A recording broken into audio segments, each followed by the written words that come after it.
Welcome to Kenton's videos. Enjoy the video. You begin by powering devices and opening the right app.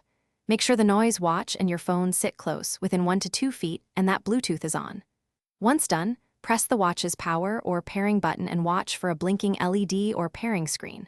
On your phone, select the noise device name from the list. If prompted, confirm the PIN shown.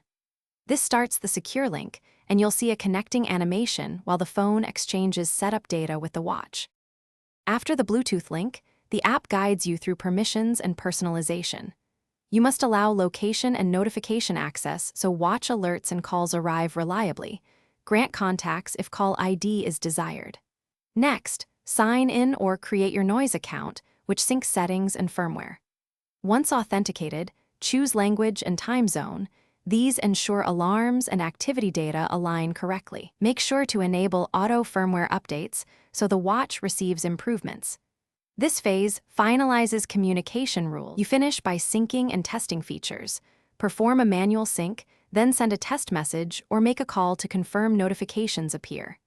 Check the app for firmware status and apply any updates. Updated firmware fixes many issues.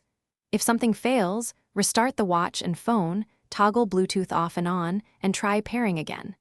If pairing still fails, uninstall and reinstall the Noise app, or use the watch's factory reset as a last resort.